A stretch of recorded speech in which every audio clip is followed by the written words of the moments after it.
Africa के दिल में एक देश है सूडान। कभी सभ्यता की नदियां यहाँ बहती थी, पर अब यहाँ खून की नदियां बह रही हैं। बच्चे मलबों में भूख से तड़प रहे हैं और आसमान से गिरते बम किसी धर्म या जाति का नाम नहीं पूछते।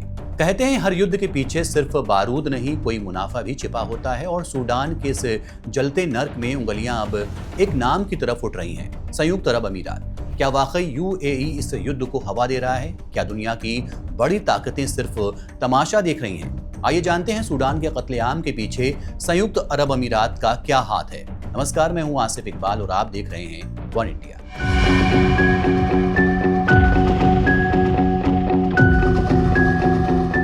सबसे पहले नजर डालते हैं कि सूडान में लड़ाई शुरू कैसे हुई।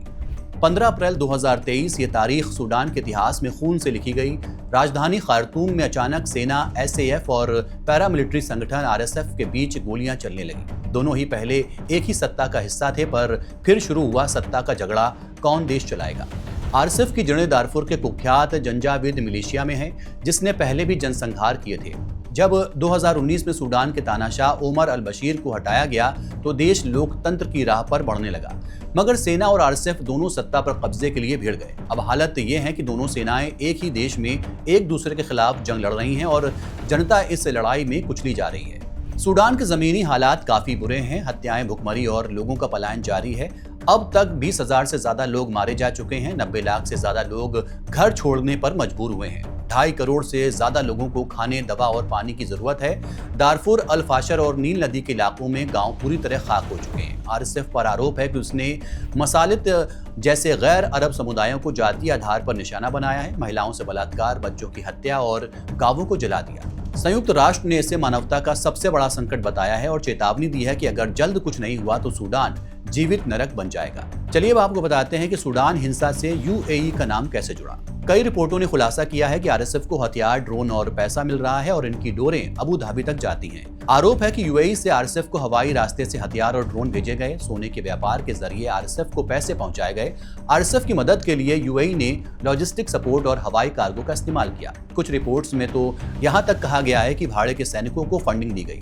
सूडान सरकार ने तो 2024 में अंतर्राष्ट्रीय न्यायालय में शिकायत दर्ज की कि यूएई आरएसएफ के जरिए नरसंहार को बढ़ावा दे रहा है। सूडान के इन आरोपों पर यूएई का जवाब है कि हम सिर्फ मदद कर रहे हैं। यूएई ने सभी आरोपों को पूरी तरह से नकार दिया है। उसका कहना है कि हम किसी पक्ष का साथ नहीं दे रहे हैं। हमारा मकसद सूडान में शांति और मानवीय राहत पहुंचाना है। अबू धाबी ने यह भी कहा है कि सूडान को भेजी गई सारी सामग्री मानवीय सहायता थी, न कि हथियार। अंतर्राष्ट्रीय न्यायालय में भी यूएई ने अपनी कानूनी दलील में कहा कि ये मामला अदालत के अधिकार क्षेत्र से बाहर है और 5 मई 2025 को अदालत ने फिलहाल मामला खारिज भी कर दिया। अब सवाल यही है, अगर आरोप सही हैं तो यूएई को इस युद्ध से क्या हासिल हो सकता है। माना जा रहा है कि सोने पर कब्जा इसकी मेन वजह है। सूडान अफ्रीका का तीसरा सबसे बड़ा सोना उत्पादक देश है। रिपोर्ट्स के मुताबिक सूडान से सबसे ज्यादा सोना यूएई जाता है। अगर आरएसएफ के जरिए ये चैनल नियंत्रित हो जाएं तो आर्थिक फायदा साफ है। क्षेत्रीय प्रभाव। यूएई कई सालों से मध्य पूर्व और अफ्रीका में कूटनीतिक और सैन्य प्रभाव बढ़ाने की कोशिश कर रहा है। सूडान में आरएसएफ के जरिए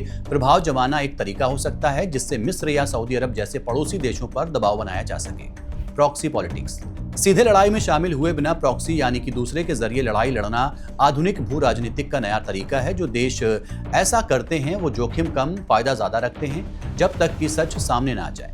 वहीं अमेरिका का रुख भी आरएसएफ के खिलाफ है और उसे गुनहगार ठहराता है। अमेरिका ने जनवरी 2025 में आरएसएफ पर नरसंहार और युद्ध अपराध के आरोप लगाए हैं। कई आरएसएफ नेताओं पर प्रतिबंध लगाए गए हैं। वाशिंगटन ने यह भी कहा है कि कुछ क्षेत्रीय सहयोगी आरएसएफ की मदद कर रहे हैं और इन ताकतों को संघर्ष से दूर कर रहने की चेतावनी दी गई है। साथ ही अमेरिका ने साफ किया है कि सूडान की स्थिति तब तक नहीं सुधरेगी जब तक बाहरी हथियारों और पैसों का प्रवाह बंद नहीं होगा। मतलब अमेरिका का साफ इशारा संयुक्त अरब अमीरात की ओर है।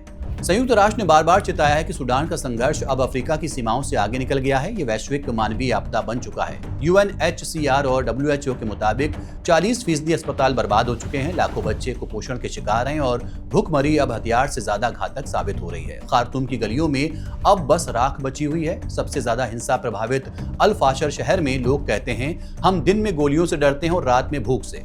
यूएन रिपोर्ट्स बताती है कि सूडान की आधी आबादी अब मानवीय सहायता पर निर्भर है। हजारों बच्चे मलेरिया और भूख से मर रहे हैं। जब दुनिया की महाशक्तियां कूटनीति का खेल खेल रही हैं, सूडान की धरती हर दिन एक नया शमशान बन रही है। शायद अब वक्त है कि सवाल सिर्फ यूएई या अमेरिका से नहीं, पूरी दुनिया से पूछा जाए, किसी देश की जमीन कितनी बार जलनी पड़ेगी ताकि इंसानियत की आंखें खुले। फिलहाल के लिए इतना ही। देखते रहिए वन इंडिया।